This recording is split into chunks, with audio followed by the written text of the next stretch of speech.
Hey guys, welcome to another video. Today I'm going to be doing a review of the SHF of Golden Knight Garo. So this guy's had quite a few different SHFs. This is the one from the Shinkocchou Seihou line. That's the one where they do the mold with a scaled down skeleton, so it has true human proportions, as if this was an actual guy in the suit. So what we'll do, we'll take a look at him, we'll take a look at his accessories and his posability, and then I'll compare him to some figures from another line, just so you can see how he'd scale with them. So first off, this is probably the best looking figure I have I've got about 200 at this point, and loads in different scales, 112, 1/6, and of all of them, this guy just beats them in terms of overall look. And it's hard to believe he's a toy sometimes. When you get up close to him, you can just see how much detail is in there. And this is something that's only about maybe 6 and a bit inches tall. I don't have the exact measurement, but the fact that they could just get this much detail in such a small piece is pretty incredible, to be honest. I'll just take his sword out. Then we can have a close look at him all around. Probably should have started this without that, but whatever. Okay. So yeah, start the head we've seen, just really nice detail. And also this has got the shiny finish, so it actually looks like it's gold. And that's just really cool. I mean, you can see how reflective he is as he catches the light when I rotate him like that. But yeah, looking at the rest of the body, you can see his chest plate and his shoulder pads here, all really nice detail.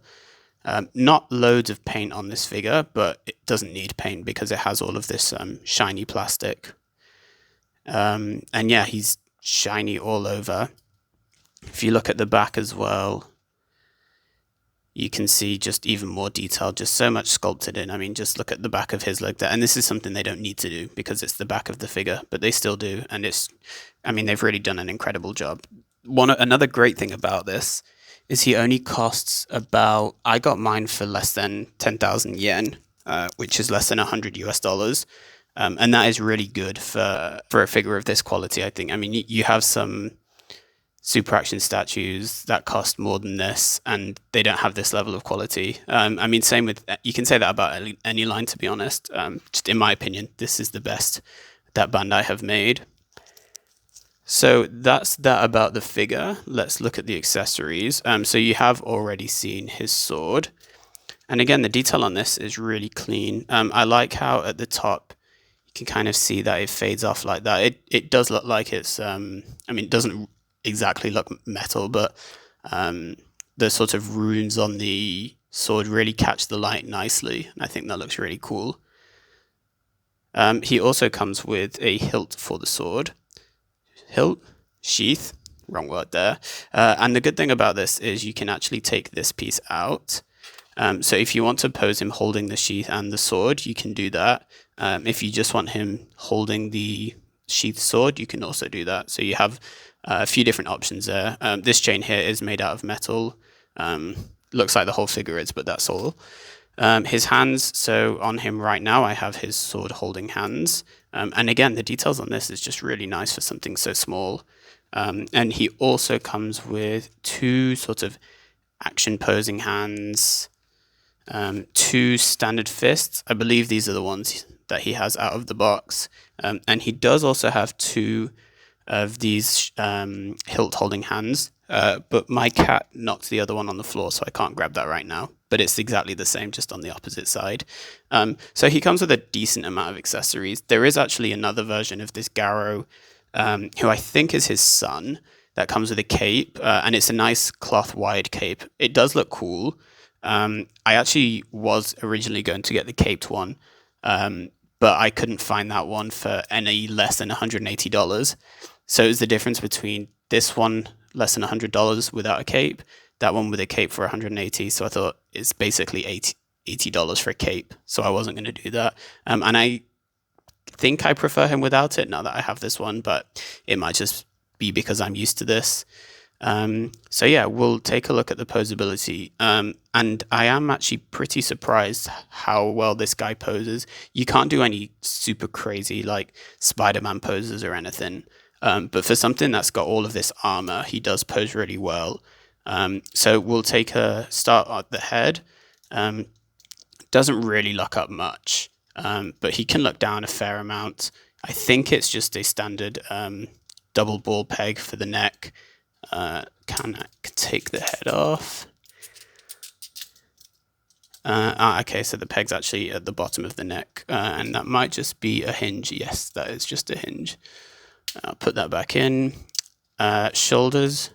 So these move to give him a bit more range, and he does come up into a T-pose pretty nicely. So pretty good range there. Arms will come forward about that much before the armor starts to get in the way, but that's quite a fair amount. Backwards, probably slightly less because we have this piece here, but again, still pretty good. Then you do get your bicep swivel, which is really nice. Double jointed elbows, which you mostly have on most SHFs. For some reason, the top part doesn't seem to move as well, but you do get slightly less than 90 degrees or more. I don't know which way you measure it, which is good enough for this figure. And then his hands are just ball pegs or ball joints, as they are typically for these kind of figures. Moving into the torso, so he has two different points of articulation here, just above this piece here. Not loads of range there, but pretty decent for forward and back. And then at the hip, you got pretty good rotation there. I mean, I'll just show him all the way, and that's the legs, back and forward. So yeah, pretty good ab crunch. Legs, so there's not much armor hindering him here. So these are actually pretty good. So if you just give them a slight twist, they can come out far enough. Same if you want to twist them forward as well, you can do that. Going forwards and back, so it will go forward about that much, which is plenty for this, and back it will go pretty much all the way back as well. You do get thigh swivel, but it seems to be okay. It might just be a bit tight on that side, but here you can see you've got quite a decent amount of thigh swivel. Double jointed knees, pretty standard for this figure again. Then onto the ankles. He does get a pretty decent ankle rocker. And then this part of the back of his foot will catch, so his ankle can't point that far down, but that's not too bad. And then pointing up again, it will catch here, so not the best in the ankles. His kneecap's just fallen off. And then, yeah, standard toe hinge goes all the way up. Pretty good toe hinge, but yeah, it's not exactly the most dynamic part of the figure. So for this kind of figure, with this much armor, the posability is really good. And I'll put him in some poses at the end and show some photos of him just so you can see.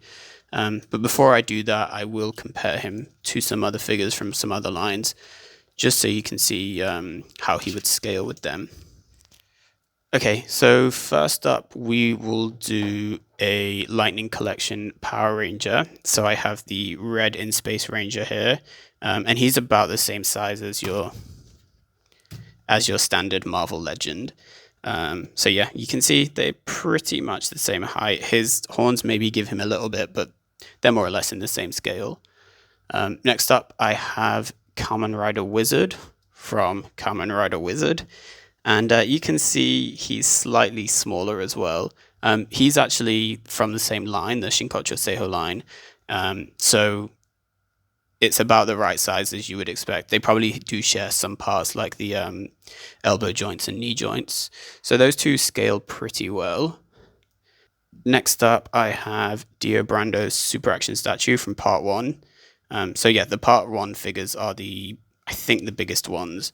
And you can see he's kind of towering over him. So I don't think you'd ever pose this guy with JoJo, but yeah, they're not the best scale. Obviously, the Part 3 ones are smaller, but I didn't bring any of those in camera for this. Lastly, I have another very gold guy. This is the Scorpio. Just move the camera up. The Scorpio Zodiac Saint from Saint Seiya.